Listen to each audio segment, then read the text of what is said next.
KBRFradio.com news, I'm Derek Sidian, and this is the weekly news recap, brought to you by Fergus Falls Monument, online at foreverstonемemorial.com, memorials that matter. A former Fergus Falls physician has been sentenced to 15 years in prison after pleading guilty to sexually assaulting high school hockey players in Ottertail County. 69-year-old former Dr. V. Levron pleaded guilty to 3 of 6 counts of criminal sexual conduct on March 30th. On Tuesday, he was sentenced to 15 years for the third-degree charge and 10 years for each fourth-degree charge, which will be served concurrently. Prosecutors say that while he was working as a hockey doc in Ottertail County, Levron made sexual contact with at least 2 underage hockey players under the false representation that it was for a medical purpose. Reported incidents occurred between the winter of 2014 and spring 2016. Victims reached out to law enforcement following allegations that Levron had committed similar acts in Michigan in 2022. Last year, he was convicted of 28 charges of sexual misconduct and was sentenced to 10 to 25 years in Michigan custody. Levron's Ottertail County sentence will be served concurrently with his Michigan sentence. The Ottertail County Sheriff's Office is investigating an apparent suicide on State Highway 210 west of Fergus Falls.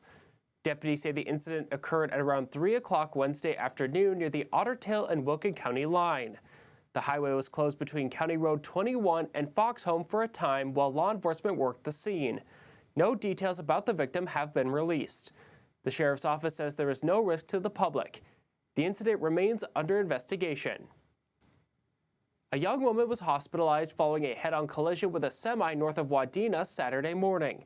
State troopers say that at around 10:17, a semi was heading north on U.S. Highway 71 and a minivan was heading south when the two collided. The driver of the minivan, 19-year-old Catherine Swenson of Wadena, was brought to Astera Health for treatment of non-life-threatening injuries. The semi-driver from Underwood was not hurt. Troopers say the road was covered in snow and ice at the time of the crash. A new Italian restaurant is coming soon to Fergus Falls. According to a recent Facebook post, Tuscany Italian Restaurant is moving into the old Pizza Ranch building on Frontier Avenue next to the interstate. The post says, quote, "We're bringing authentic Italian favorites and a true dining experience to the community. Something new, something fresh, and something this town hasn't seen before. From classic dishes to rich homemade flavors, our goal is to create a place where friends and families can come together and enjoy great food." End quote. An opening date has not been announced. Construction on the Highway 210 I-94 interchange bridge is set to begin on Monday, April 27th, with lane closures and shoulder closures on I-94 and Highway 210 as crews install traffic control devices. Then, starting May 4th, the interchange ramps will close and traffic to and from Highway 210 will be detoured to County Road 1 Tower Road through October. Highway 210 will remain open for east-west traffic. Overnight closures on I-94 will also take place starting May 4th for bridge demolition. For up to 3 nights, I-94 will close in both directions, and traffic will be temporarily routed around the work area using the ramps. The ramps will close again during the daytime. Hours of operation are still to be determined and will be announced when we get closer to construction starting. When the bridge demolition is complete, the ramps will remain closed 24/7 through October. MnDOT invites the public to attend a construction open house on Thursday, April 23rd from 5 to 7 held at the American Inn by Wyndham to learn more about this year's project at the west junction of Highway 210 and I-94. There will be no formal presentation and people are welcome to stop by at their convenience during the open house. A Monaga man has been arrested for sexually assaulting a woman in Ottertail County. 19-year-old Riley Larry Dean Nagel was taken into custody at the Ottertail County Detention Facility on Tuesday. Prosecutors say that in October, Nagel coerced a woman to do a sexual act she was not okay with in her driveway and caused bruising and bleeding to her body.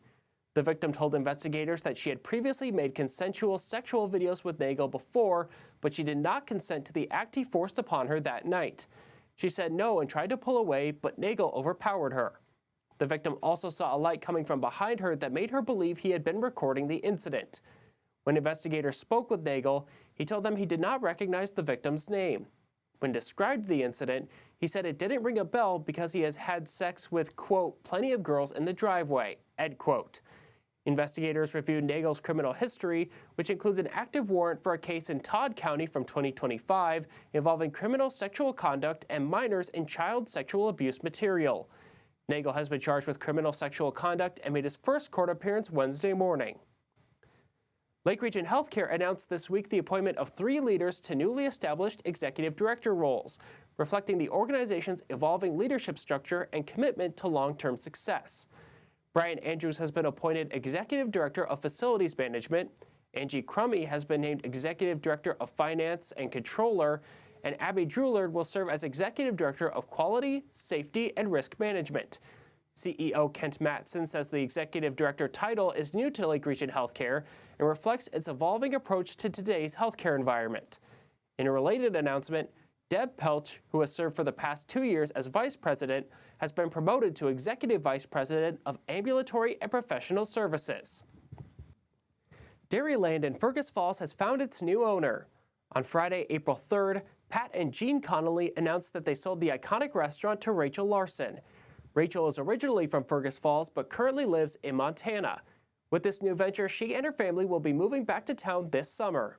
We'll be excited to be back in the community, and my kids will be going to school. My younger 2 kids will go to school here, and all 3 of my boys will work in the business as well. Pat and Jean will be operating Dairyland for Rachel until June, at which point they will work with her for about a month to ensure a smooth transition. Fun, exciting things lie ahead, and Fergus Falls gets to have Dairyland remain part of the community, and we get to do it in tandem. And whatever words are bigger and more voluminous than tandem would be.